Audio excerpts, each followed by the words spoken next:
Hello everyone, and welcome to Popcorn for Breakfast. Today, we'll be reviewing Furiosa, a Mad Max Saga. Join us as we return to the Fury Road.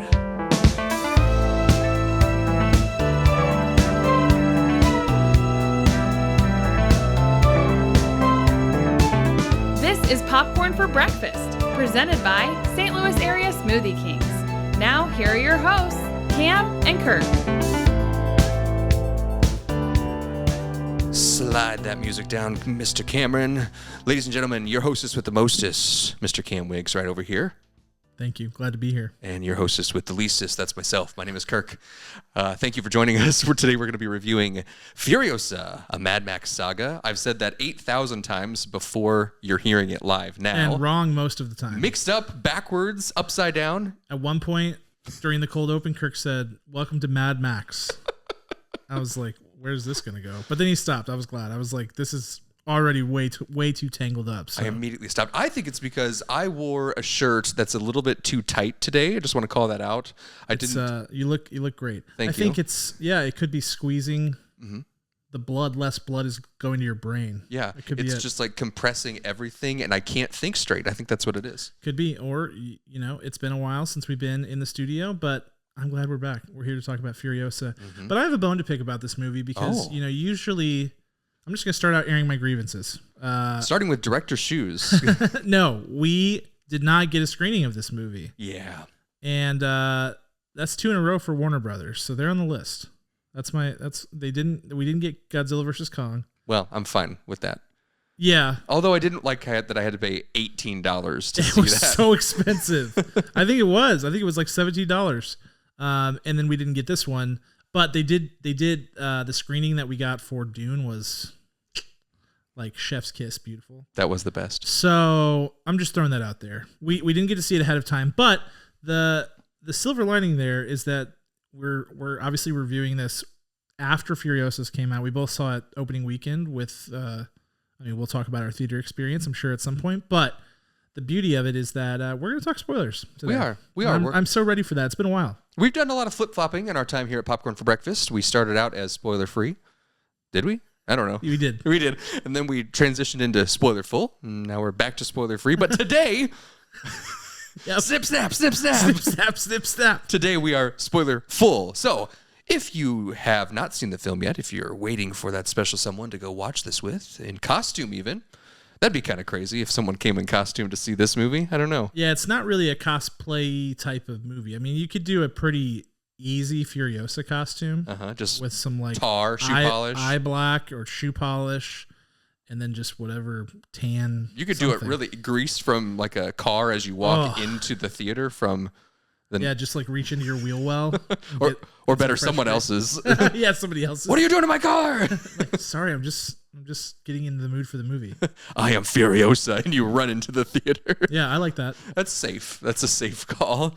So there's lots of things you can do when you go see this movie. So if you have not seen it, you want to see it, and you don't want to be spoiled, walk away right now. Hit subscribe on YouTube, hit like, comment that you're going to listen to this later, and come back to us in just a few hours after you see it. But here's the great thing, though. It is a prequel.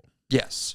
So I mean, like just by the nature of it being a prequel, there's only so much that can be spoiled, Like, for example, Furiosa, shockingly, is still alive at the end of this movie. I know.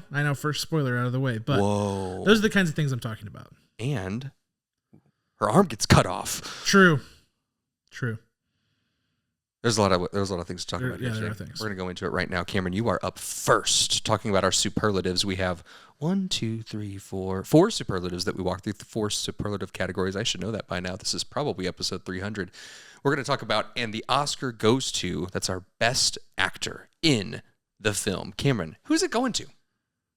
I got to go Anya Taylor-Joy, who plays Furiosa.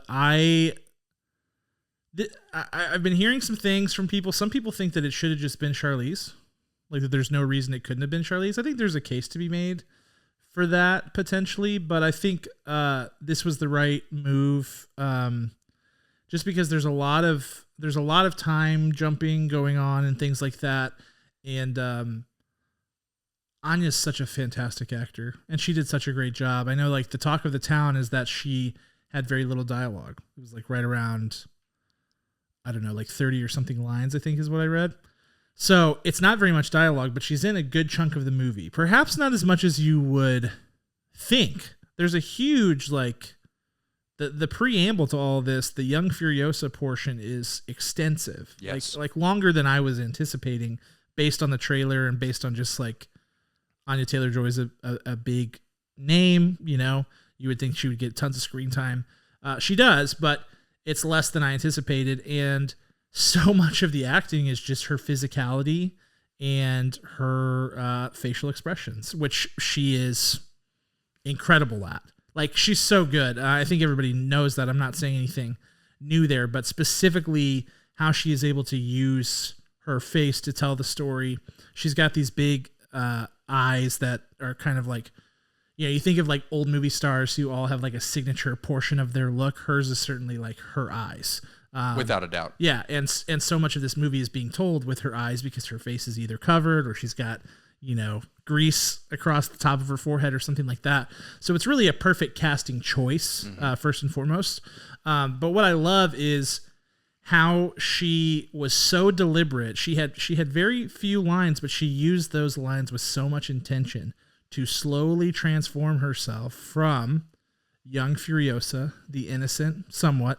I mean, certainly innocent, but who has seen horrible, terrible things happen in this post-apocalyptic hellscape, to transform that person into Charlize Theron, slowly and meticulously, to the point where at the end you are looking at seemingly a mirror image, and it's very calculated and it's very good, and her physicality is excellent. She's doing a lot of different action sequences or just where she's on the run or what have you. And it's really good. I think, you know, you can still, there are parts of Anya's physicality that you can notice. I always laugh because she has kind of this signature walk that's which like very, I've never seen. Oh, you got it. Yeah, you got to key in on it. It's very zesty. It's like very much like she's a boss. Is you know? it like, it's almost like a runway walk, like it's power. So it's not like Patrick Mahomes' walk. No. His walk is very It's not dainty. It's not dainty. It's like, it's authoritative. Okay, good. But it is like, it's her. So you can see that. But I mean, I certainly don't ding her for that. I just think it's a really good performance all around. Physicality, you know, how she was moving around set, how she was interacting with her scene partners. It's just like box check, box check, box check all the way down the list. She's a hero. I love that in the first part of this movie when she's literally a survivor. She's been kidnapped from the Green Place, which her sanctuary, her home with all these people, and she's now forced to live at what do you call it? The Citadel. The Citadel, and she's pretending to be a boy because she thinks she can survive better that way. She won't be turned into a wife. Which, what a nightmare. Yes. To be Immortan Joe's wife, one of his wives. To be in Immortan Joe's realm of where, like, I don't know how to say it, his sphere of stench. Yes. is in general already bad. Yeah. And then to go farther, not good. Yeah, it's got to have like a 20-foot reach too. Oh, that at stench least of his at at least, all. yeah. So then from like you said, how she transitions from survivor into hero, like she starts to advocate for the people around her. She says, no, I can do things that other people can't. And then she finds her voice with those specific lines. Like, that's so good. That's so perfect. I also, anyone who's hating on how much dialogue she has, do we remember Mad Max Fury Road? I think Tom Hardy had 6 words that came out of his mouth. Yeah. Like, come on. Like, it's not that big of a deal. If you can tell the story without using all of these copious amounts of dialogue, then do it. If that's part of the character, part of the story. And I think that's powerful. Yeah, I mean, it became definitely, I don't know necessarily that people were upset. I'm sure some people were because, the internet. Yeah. But, George Miller was like on press tour talking about how I try not to use dialogue because it slows the movie down. By the way, he's 100% right about that. Yeah. If you don't need it, don't force it in. And a movie like a Mad Max movie in the vein of Fury Road does plenty of talking without talking. So he was right on the money with that. Excellent. Well, I can't pick Anya, so I'm going to pick someone else. And I don't know if you would have known that I picked this one. You ready, Cam? Yes. Do you know who I'm going to pick? Are you not going to pick Chris Hemsworth? I'm not going to pick Chris Hemsworth. No. Okay. My best actor goes to an actor by the name of Tom Burke, ladies and gentlemen. Praetorian Jack. Praetorian Jack. I thought that I've never seen this man before. I thought this was my very first look at him. I'll tell you what, if you look him up on IMDb, he looks absolutely nothing like he does in this film. It's absolutely crazy. He's done a bunch of high profile stuff. It's just that it's not been like screaming at the top of your lung stuff. I'm trying to pull up his filmography right now. Only God Forgives with Ryan Gosling. Mank, The Wonder with Florence Pugh. Things that other people might have seen. The Crown, he played Dazzle Jennings. All sorts of things, and he's got three big projects coming up. Tom Burke, ladies and gentlemen, he plays basically this character who fuels Furiosa's freedom, and he trains her to be Charlize Theron that we find in Mad Max Fury Road. There is a calmness and a certainty and a confidence that comes with him that cannot be shaken. He is calm, cool, collected in all situations. He is a master of surviving. He is a master of discernment, and I love how in control he is when everything is absolutely bonkers and out of control. I don't know what it was. I'm looking at this guy when I'm watching the movie, and I'm like, I have no idea who this actor is, but I want to hear and see everything he does. Because sometimes you get a person in a big role that maybe they're not ready for, and you're like, I didn't really enjoy that character. And maybe on the cutting room floor, the editing floor, you see their role kind of diminish. Not this role. Not that many people, even though he's been in some big things, not that many people know this person, this Tom Burke. But look out, because holy moly, he was just really, really incredible. I really appreciated his performance. I can't say enough good things about him, and I wish that we would see him in the future, but sadly, he perished. Yes. Spoiler alert. Yeah.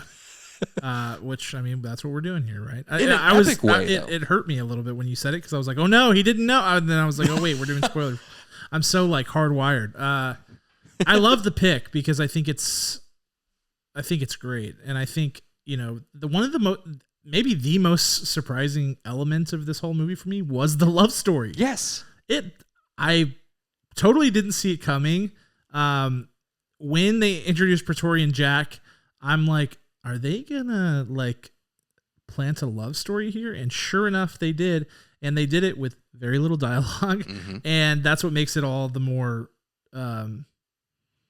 it's just so much more impressive. And it's so, what I loved about it too is like, it's so like, it's almost melodramatic in a sense. Like there's a scene where they are trying to, allude to this love story where they're kind of talking about like, here's what we're going to do. Here's our plan for how we're going to get out of here. Yep. And the scene kind of lingers, and they embrace like with his hand is behind her head, and the shot just kind of zooms out. It's very like, I don't know, it reminds me of like Casablanca or something. Yeah. You fade into a different scene. Like it's very like melodramatic, but I loved that. It was so on tone.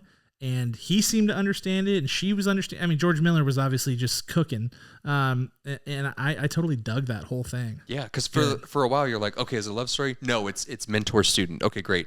But then it was like, well, no, they're pretty close in age, like with the way that they're telling this story. Okay, fine. They embrace. She escapes. She parks that car and then backs it up to go back and save him. It's great. It's a pretty big moment in the film. I love that she just like tears down that gate and she goes after him, and then obviously it doesn't end well. But it's all very wonderful, very wonderful. That's a great choice. Well, it leaves me with what I think is a super easy choice for scene stealer, which is to go with Chris Hemsworth, who plays Dementus, who is one of the primary antagonist in this film, and one of many antagonists in the world of Mad Max, as there's almost no good people there.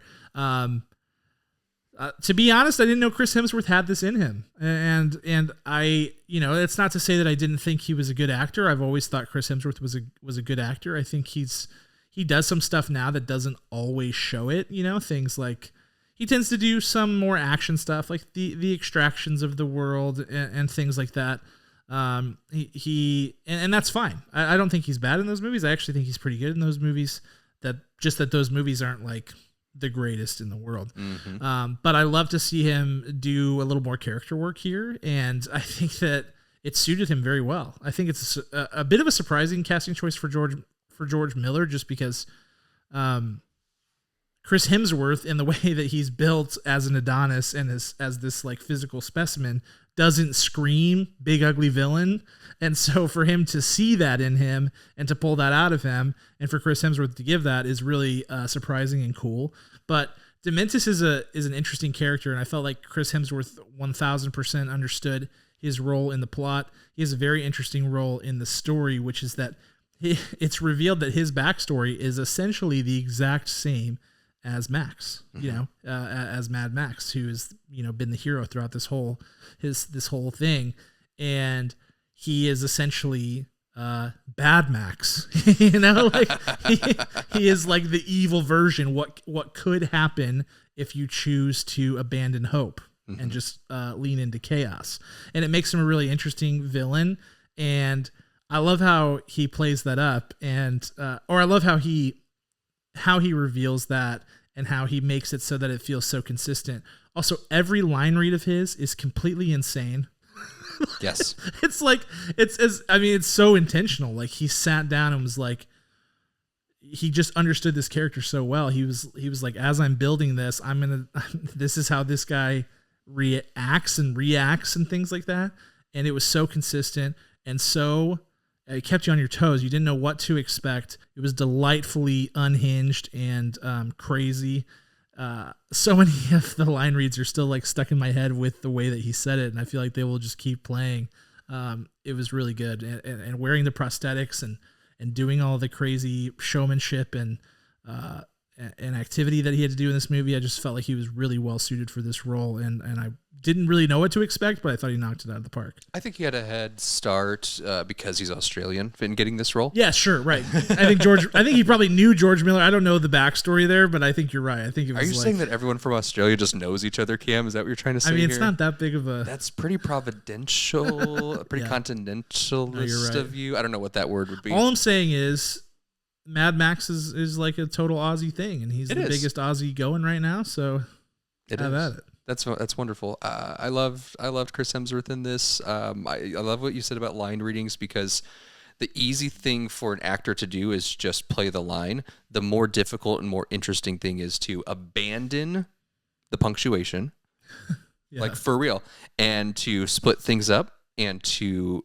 make it more dynamic and say, okay, if I'm going to tell you, oh, I'd like some fries with that burger, please, right? That's a normal line that would be said in a movie, right? Mm-hmm. And then if you would say, I would like some fries with that burger, please. That's what you got to do to change things up, just like that. It's like Christopher Walken. I think he basically. I think he probably experimented with tons. I think he probably did tons of takes. I mean, I envisioned it, whether or not this is actually how it went down, I envisioned it as him on set being like, let me get another one. I want to try it this way.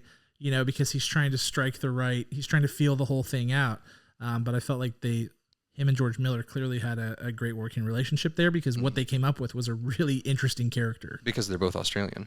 Yes. Yeah, I'm going to hold you to that. My pick for Scene Stealer is also someone from Australia. Shocking. Her name is, I don't know if I want to say this right, is Alila Brown. That's what I think it is. Oh, good. But I don't know. She plays young Furiosa, ladies and gentlemen. She gets a long stretch of this movie. Talk about debut actors in films that we have no really connection with, or not a long running list of knowledge of their work before. She was in what I think was a failed 3,000 Years of Longing with Idris Elba, 9 Perfect Strangers, True Spirit, The Lost Flowers of Alice Hart, which is a new series out, and a couple other things. So she's up and coming. I think she's going to get a lot of good work from this, because she was incredible. Again, one of the best parts of this film is the kidnapping of Furiosa. Yes. And it is all done with young Furiosa, played by Alila Brown. And getting to see her, again, also with very limited dialogue, be taken from her safe place and then adapt immediately into this world of chaos, going immediately from forestry to desert and abandonment and just complete loneliness. I just really, really loved how she just flipped a switch into becoming that survivor that we had to see her become. We only see her in survival mode. Even in The Green Place, she's this curious mind. She says, "There's more. I'm gonna be I'm going to reach out and do things that other people aren't doing. And so we see a glimpse of, actually she goes backwards. We see the end of her, where she's kind of a hero. She's already aiding with her friend, and then she goes into survival mode before she can become who she really is with Anya Taylor-Joy. So I really love Lila. I think she is just a firecracker, and I can't wait to see more of her. Yeah, totally agree. Great performance all around. How about, let's talk about the showstoppers. Yeah, I mean, there's a lot of different ways to go here for me. I have to go sort of broadly with the storytelling, and it sounds way too broad, but I'll specify. The storytelling is unbelievably good in this movie. Visual storytelling, the actual storytelling, the dialogue, the discerning choices that were made throughout this story. It's a 2.5 hour movie. They could have made it a lot longer. They chose not to. The stuff that George Miller chose to cut out of this movie is bold. At one point, a narrator comes on out of nowhere and is like, and then there was a 40-day war. And you're like, huh? And there's like a mini montage, kind of. Not even really. It's like, I don't know. You're like panning across and it's like showing some stuff. Yes. And they're like, but that doesn't matter. Back to Furiosa's story.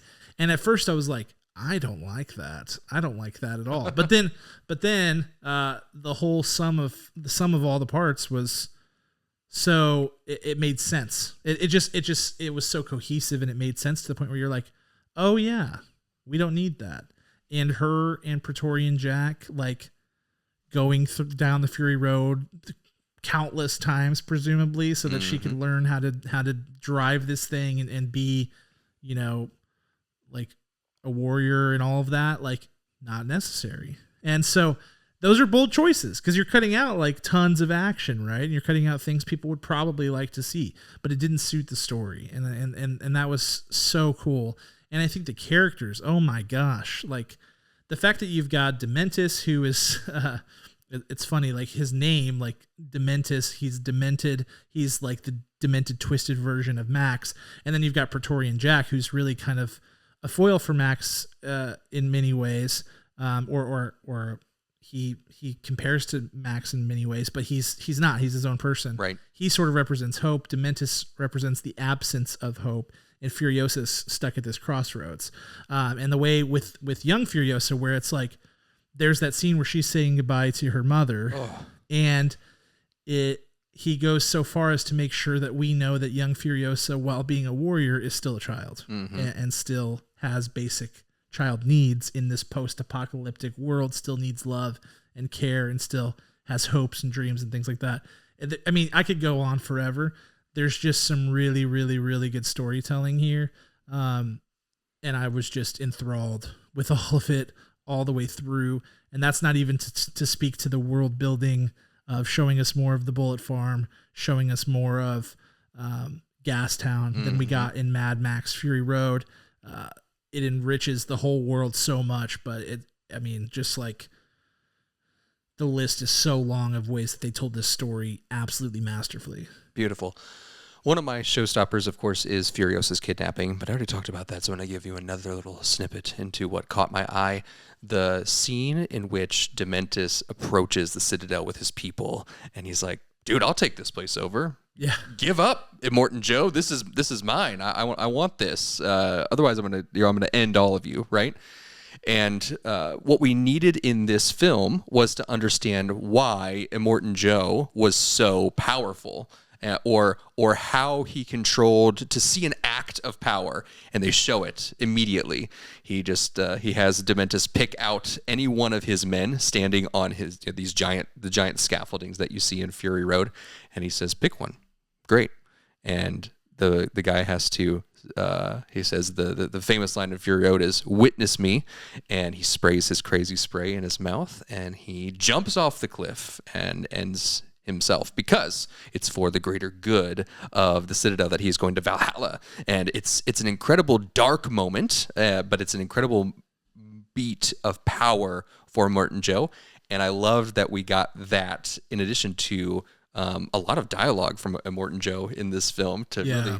to really see how crazy this character is, how controlled his crazy is, that he does understand exactly what he wants in all moments, and he's able to pivot so quickly to his next point of power and control over a person or a group of people. Rest in peace to the original actor who played Immortan Joe back in Fury Road. There was a new actor this time in, and he did a fantastic job. Looked just like him. I know he's got a lot of makeup and the mask and everything, but everything about him was very, very spot on. So I loved the show, the presentation of power that was laid out for Immortan Joe.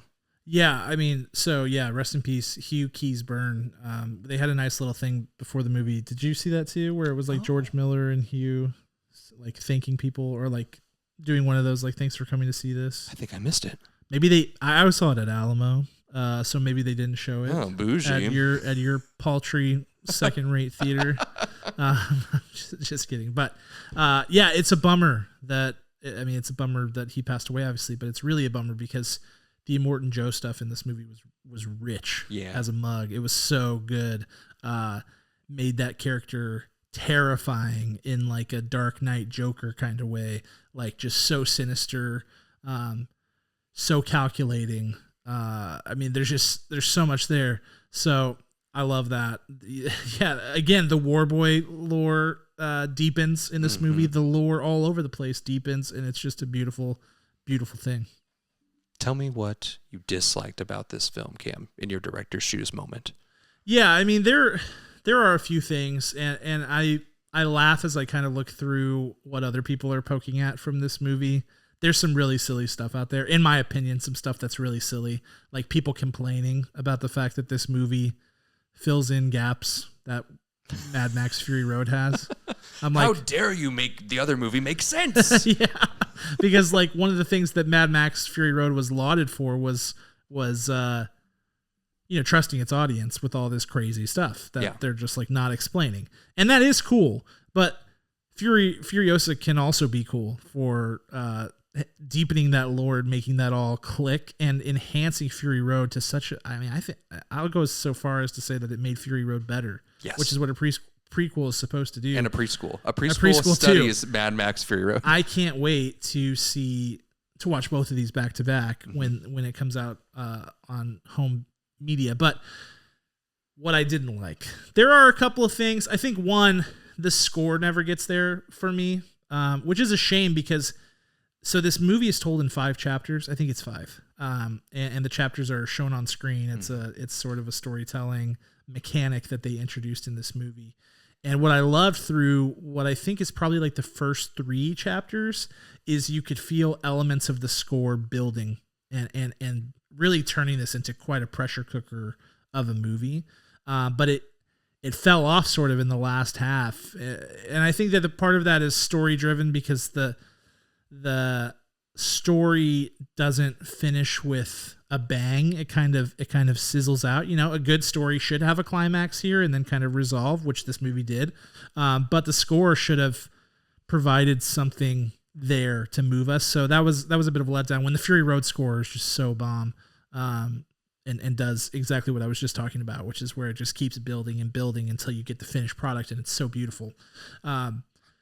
The other thing people are poking at is the way this movie looks in some ways, which I think is silly. First of all, the way that it looks is so intentional. If you can't see that, that's fine. But the way that I see it, in my opinion on it, is that in the ways that this is more colorful, more cartoony, more slapstick than Fury Road, all of that's intentional, and I feel like it's built into the story, and it's all right there for you, which is it's fine if you disagree, no big deal.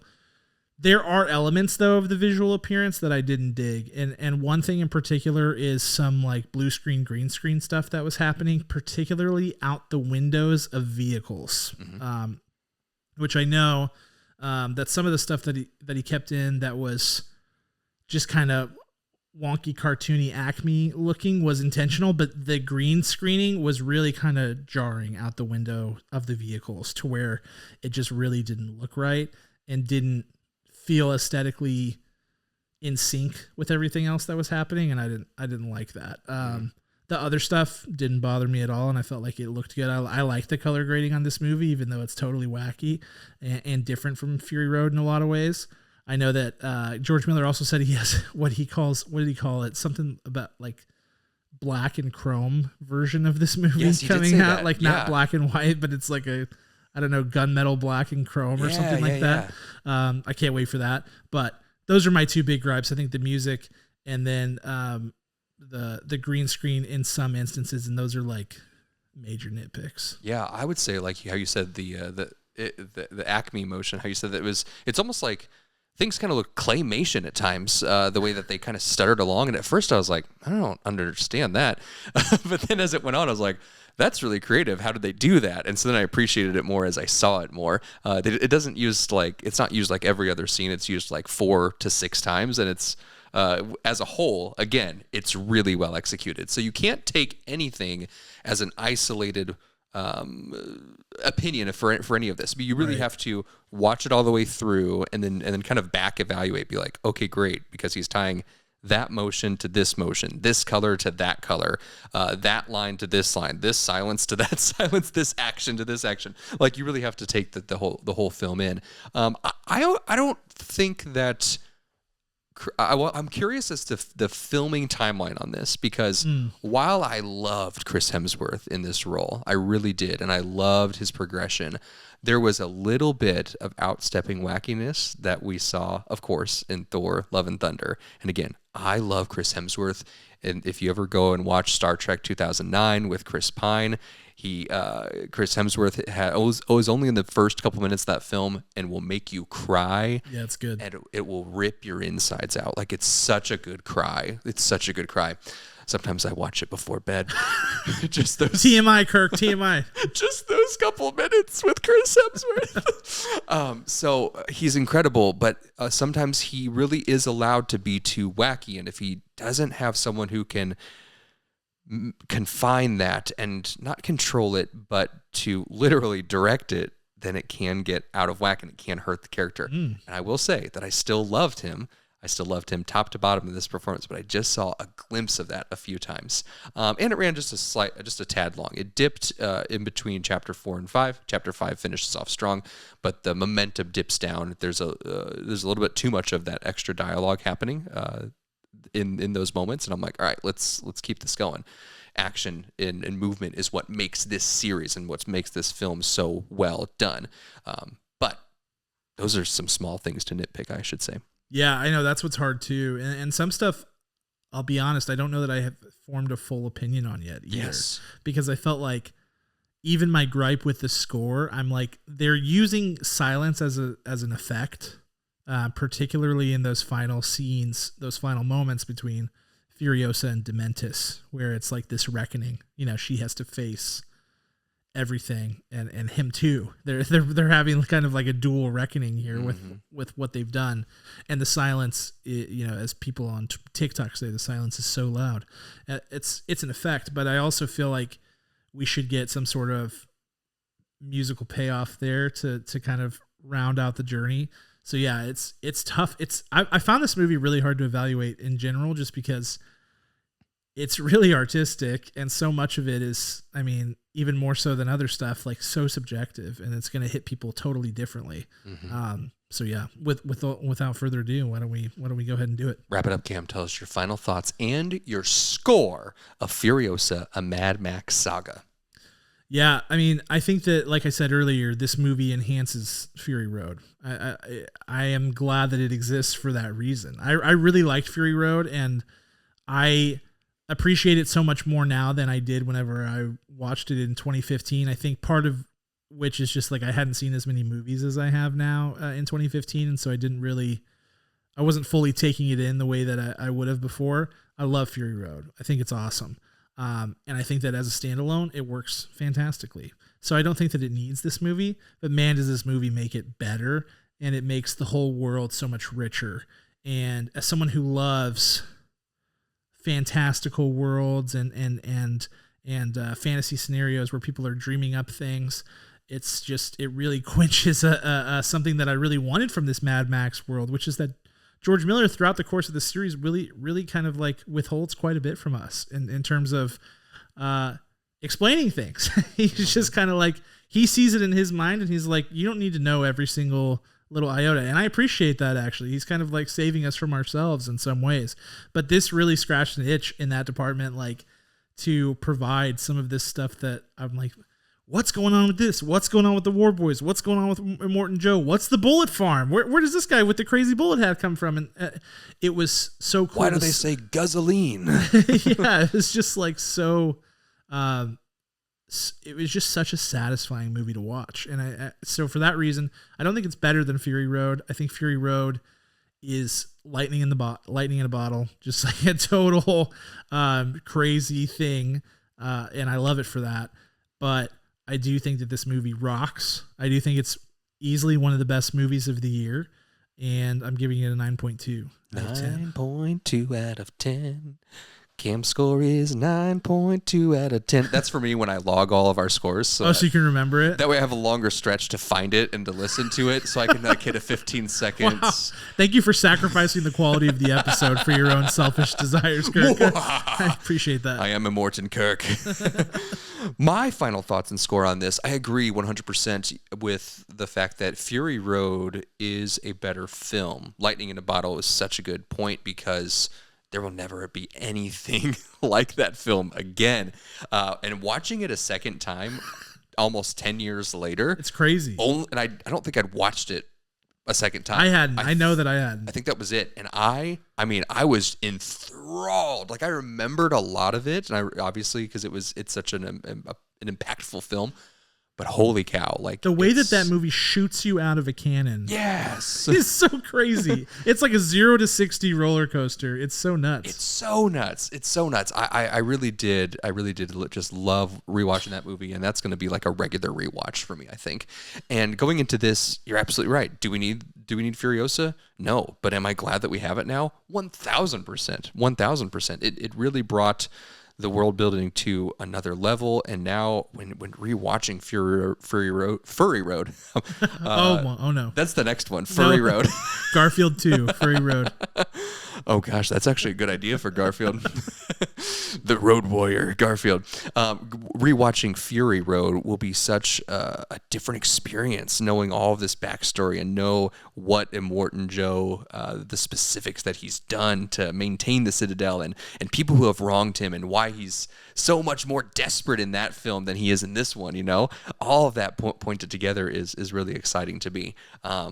Again, momentum and pacing dips, they drop me hard. But this one, not that much. I give this an 8.8 out of 10 kernels today. Nice. 8.8 out of 10. There it is. 8.8 out of 10 kernels. 9.2. Now you're just going to 8.8. You'll just remember it now because you have a stupid song. So it's like a mnemonic device. And I hate that. Exactly. From here on out, I'm singing every... Wow, I hate that so hard. Mostly for two reasons. One, because the song. And two, because I wish you nothing but sadness.